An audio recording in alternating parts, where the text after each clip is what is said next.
अपने इकिगाई को फाइंड करके उस पे वर्क करने से आप एक इररिप्लेसेबल लेवल को अचीव कर सकते हो। इवन टेक्नोलॉजी भी आपको रिप्लेस नहीं कर सकती। दोस्तों, जापान में एक आइलैंड है जिसका नाम है ओकिनावा, जहाँ पर रहने वाले लोग 100 साल से भी ज्यादा जीते हैं और वहाँ 80 से 90 साल की एज वाले लोग भी हर रोज खुशी खुशी उठ के अपना काम करते हैं और मरते दम तक रिटायर होने का नाम नहीं लेते। यानी कि पूरी दुनिया में सबसे लंबी, अच्छी और खुशहाल लाइफ जापान के ओकिनावा में रहने वाले लोग जीते हैं, क्योंकि वो लोग एक फॉर्मूला यूज करके अपनी लाइफ जीते हैं जिसका नाम है इकिगाई, यानी कि जीने की वजह। जापानीज लोग मानते हैं कि आप किसी न किसी खास मकसद के लिए ही इस दुनिया में आए होते हो और वो मकसद ही आपका इकिगाई होता है। अगर आप आपके इकिगाई यानी कि आपके मकसद के अलावा कोई भी काम करते हो तब आपको वो मजा नहीं आएगा। आप हमेशा स्ट्रेस में रहेंगे और आपका दिमाग हर वक्त आपके उस मकसद की तलाश में ही लगा रहेगा। लेकिन अच्छी बात ये है कि इस दुनिया में कहीं पर भी रहने वाला इंसान इस जापानीज फॉर्मूला का यूज करके अपने इकिगाई यानी कि अपने जीवन के मकसद को फाइंड कर सकता है। जब भी आप अपनी कॉलेज खत्म करके बाहर वर्क करने जाते हो तब आपको एक बहुत बड़ा डिसीजन लेना पड़ता है कि अब आप लाइफ में क्या करोगे। ये डिसीजन लेना बहुत इंपॉर्टेंट होता है, क्योंकि आपकी लाइफ का सबसे ज्यादा टाइम आप काम करने में ही स्पेंड करते हो। इसीलिए कोई आपको कहेगा कि तुम्हें जो काम से खुशी मिलती हो वो करो, कोई कहेगा तुम जिस काम में अच्छे हो वो करो, कोई कहेगा वो काम कर जिसमें सबसे ज्यादा पैसे मिले, या फिर कोई ये कहेगा कि बेटा ऐसा काम कर जिसकी दुनिया को जरूरत हो। अब इसमें प्रॉब्लम ये है कि हर कोई हमें इस चार में से किसी एक ऑप्शन को ही चूज करने के लिए कहता है, जो एक गलत एडवाइस है। इकिगाई इन चारों पार्ट्स का कॉम्बिनेशन है और अगर इसमें से कोई एक पार्ट भी मिस हो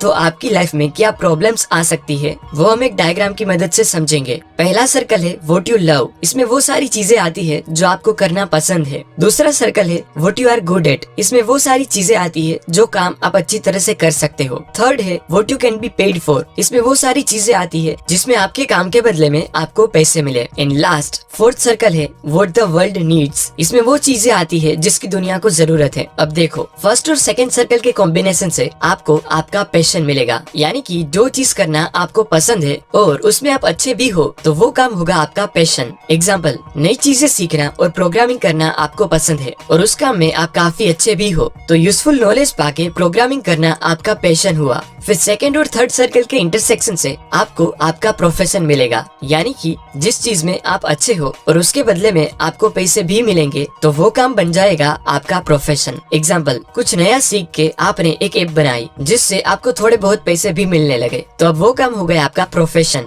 थर्ड और फोर्थ सर्कल के कॉम्बिनेशन से आपको आपका वोकेशन मिलेगा, यानी कि जिस चीज के बदले में आपको पैसे मिले और उसी चीज की दुनिया को जरूरत हो तो वो काम होगा आपका वोकेशन। मतलब आपने बनाई ऐप दुनिया की नीड के लिए बेस्ट सूटेबल है तो वो काम हुआ आपका वोकेशन। और लास्ट में आपको आपका मिशन मिलेगा, यानी कि जिस चीज की दुनिया को जरूरत हो और वो ही आपका फेवरेट वर्क हो तब वो वर्क करने का रीजन ही आपका मिशन बन जाएगा। एग्जाम्पल, जिस ऐप की दुनिया को जरूरत है उस पे ही वर्क करना आपको बहुत पसंद था तो आपकी पसंद और दुनिया की नीड बन गया आपका मिशन। प्रॉब्लम तब आती है जब लोग आपको सिर्फ आपका पैशन फाइंड करने के लिए कहते हैं, पर सिर्फ पैशन फाइंड करना काफी नहीं होता, क्योंकि वो इकिगाई का सिर्फ एक पार्ट है। आपको ऐसा वर्क फाइंड करना चाहिए जो बाकी तीनों कंपोनेंट्स को भी सेटिस्फाई करे। एग्जाम्पल देके बताऊं तो समझो आपको ब्लॉग लिखना पसंद है, आपने बहुत मेहनत करके अपनी ब्लॉगिंग स्किल को इम्प्रूव किया और अब आप उसमें अच्छे बन गए हो और दुनिया को आपके ब्लॉग्स पढ़ के कुछ नया सीखने को मिलता है, यानी कि दुनिया को आपके काम की जरूरत है और वो आपको आपके काम के बदले में पैसे देती है। मतलब कि ब्लॉगिंग ये चारों कंपोनेंट्स को सेटिस्फाई करता है, यानी कि ब्लॉगिंग आपका इकिगाई है। आपका एम होना चाहिए ऐसी चीज को फाइंड करना जो पैशन,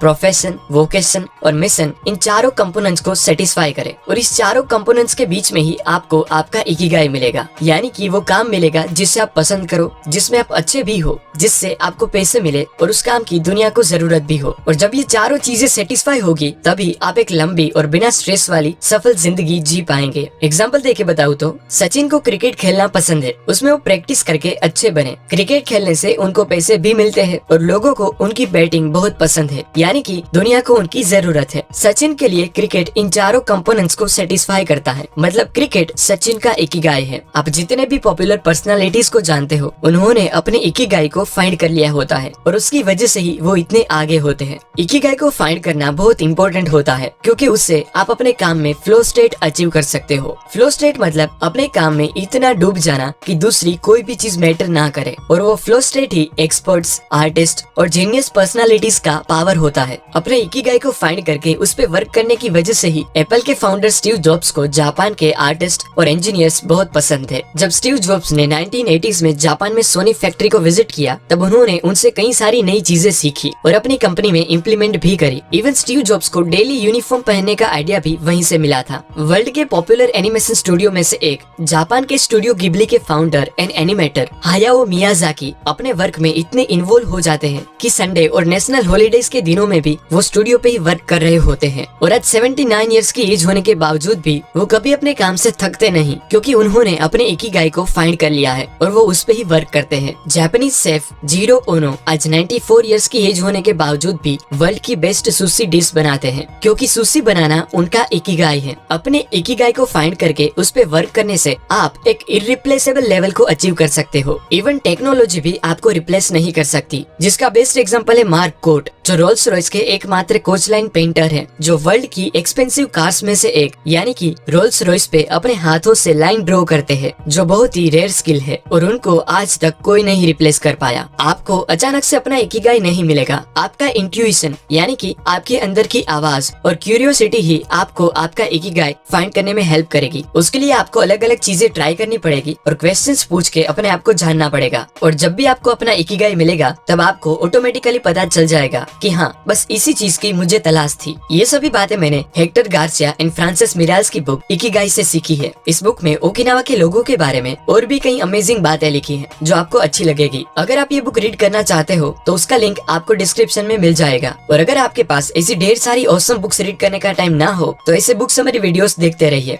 धन्यवाद।